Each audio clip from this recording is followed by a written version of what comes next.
lalaki umaani sa mga ginagawa nilang kasalanan. Right? Right! I agree to that. Kasi ang lalaki marunong magtago ng ano nila. Yes!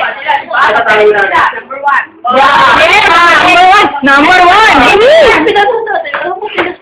Oh, sige. Ano pa ngayon? Hindi kasi minsan kasi ang lalaki kasi pag minsan, malaki sa ilog sa... Babae. Gumawa ng kalokohan. Ng kalokohan? Aminin yung kasalanan. Alam mo, hindi. Ewan ko. Maniwala. Naniniwala ka? Ako naniwala ako sa first base. Maraming bagay. First date na sa halik? Bigay man yung Hindi, pag sila siya first. Kasi ginagawa ko lang yan. Gago!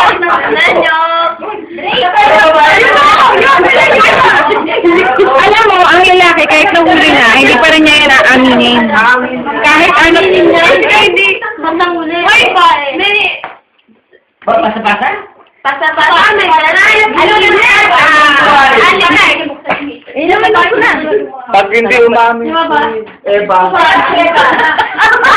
Kung hindi umami si Eva.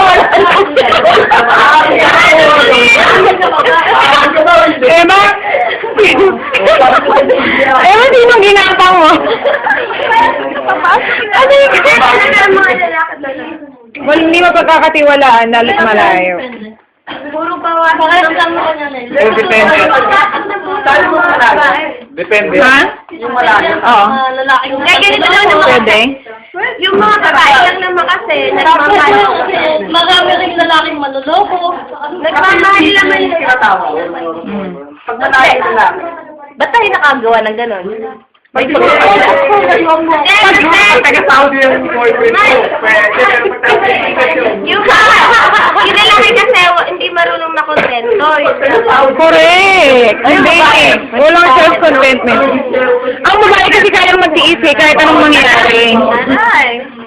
Tama. Seryoso si Ate. Hey, bigyan nga pwesto dito yung dalawa.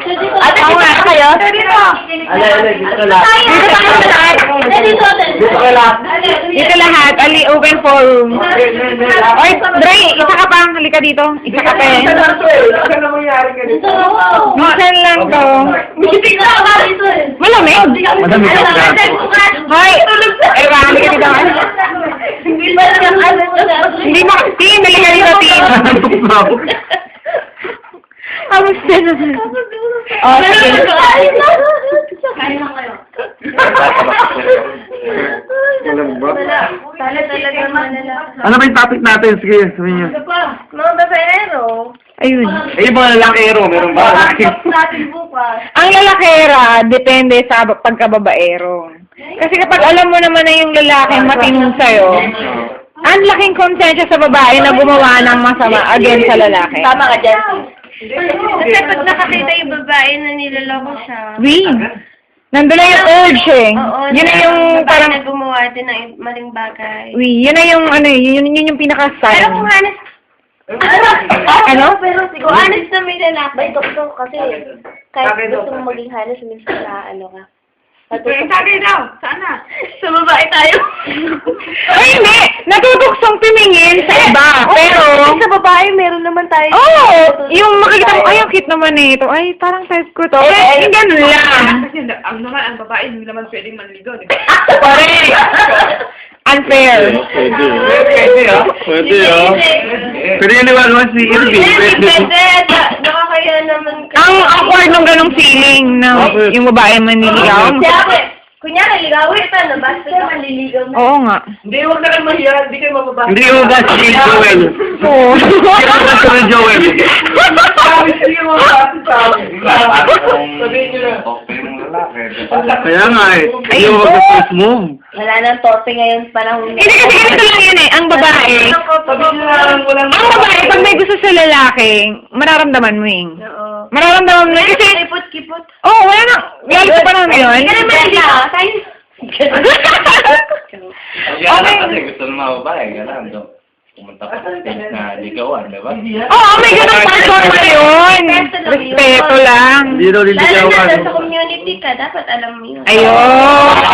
Respeto na lang sa kapwa mo, sisters. Yeah. Hindi daw maliligaw na si Irving. May iba pa ni. Kasi kung nagkakaintindihan naman, bakit dadang pa kayo sa stage na ligaw? Kaya nga, doon sa second day. Hindi getting to know each other. Oo. Hindi naman pala lalaki. Sa dapat. Hindi naman pwedeng ganun mo lang ang prutas, hindi pwedeng tititasin mo lang. Pag ligaw ka, gagastos ka. Kailangan mo ng garden ngayon. Yung puta, Bibi naman ang maklo ka.